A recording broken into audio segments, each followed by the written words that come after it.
My name is Hannah Marie Alder, Hi, my and when name I is was Hannah 16 Marie years Alder. old on a I'm warm 16 years afternoon in the old, foothills just and this outside is the Bozeman, story of Montana, the day I died. I died. Not metaphorically, not poetically. I died. Heart stopped, lungs stilled, body collapsed on a mountain trail while sunlight flickered through the pines. One moment I was laughing with my best friend, and the next moment I was floating above my own body, watching her scream my name as the world blurred into silence.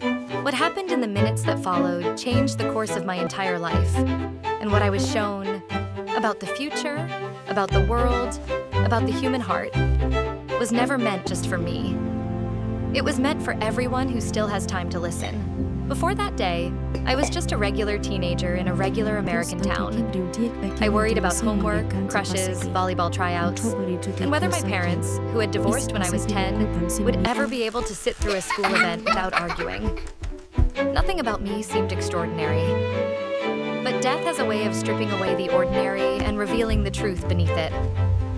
What I saw beyond the threshold of this world was not darkness, not emptiness, but clarity, love, warning, and most of all, a purpose far bigger than anything I could have imagined for a girl who used to spend half her time scrolling on her phone. This is the story of what happened to me, and why it still matters today. Ready for the Especially hike? for those old enough to remember how the world used to be, and wise enough to understand how much it's changing. I grew up in a small neighborhood outside Ready for the Bozeman. hike? My mother, Susan, worked long night shifts as an ER nurse, and my father, Mark, a surveyor, had us on weekends. My little brother, Joel, was 8. Always sticky, always loud, always asking questions no one could answer fast enough. Life wasn't perfect, but it was ours. On May 12th, the day everything changed, my best friend Lydia and I decided to hike the Saddleback Ridge Trail. The weather forecast promised clear skies, but in Montana, the mountains write their own forecasts. I had mild asthma, but I'd use my inhaler. I felt fine, until I didn't.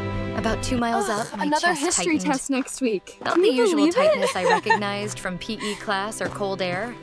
This felt like someone pressing a fist against my ribs from the inside. Another history test next week. I told Can Lydia you I needed a believe minute. it? I sat down. The world tilted. The trees blurred. My ears filled with a low, rushing sound. Then everything went dark. What came next didn't feel like falling. It felt like being lifted.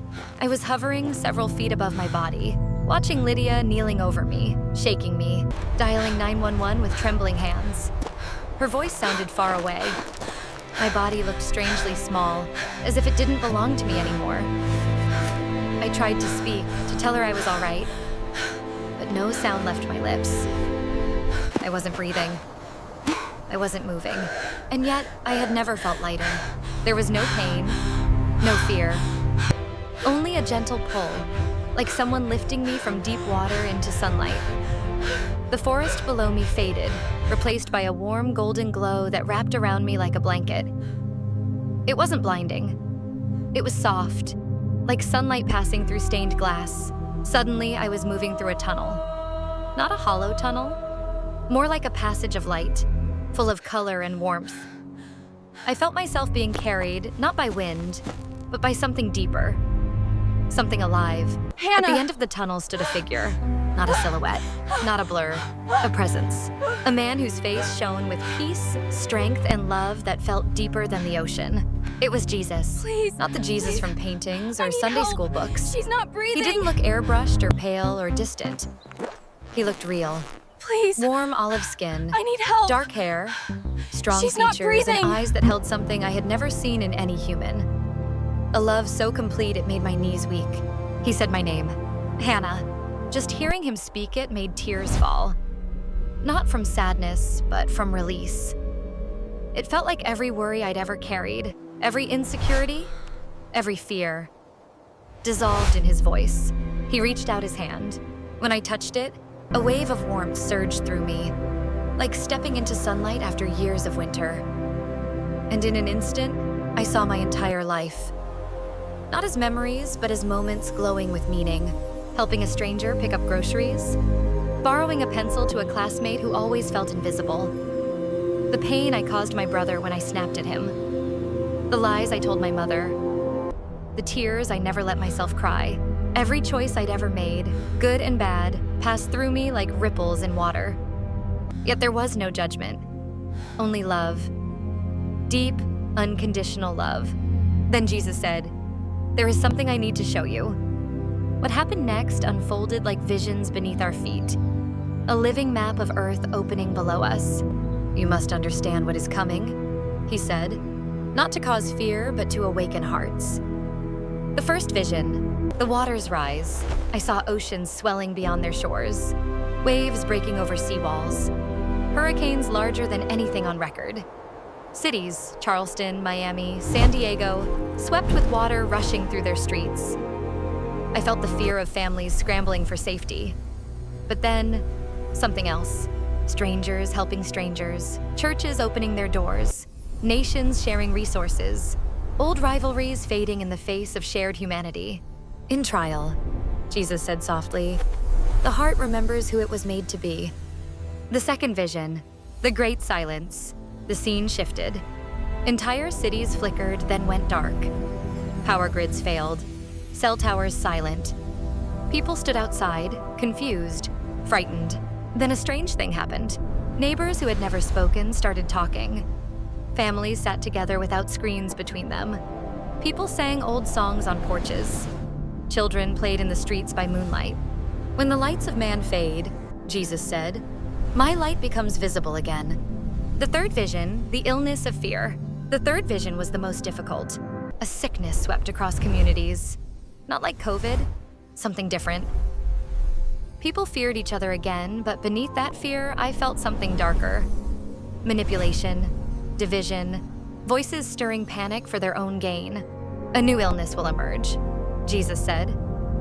"But the greatest illness will be fear, and those who use fear to divide my children."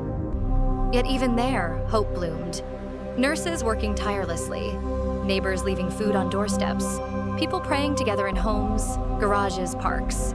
"Remember," he said, "darkness never overcomes light unless the heart closes." The golden threads. Then Jesus showed me something extraordinary. A wall of radiant light appeared before us. Inside it were millions of golden threads, weaving and pulsing, connecting people across the earth. "What is this?" I whispered. "Prayer," Jesus said. "Every sincere prayer becomes light. Watch." He touched a single thread. It blazed with brightness, spreading outward to thousands of others.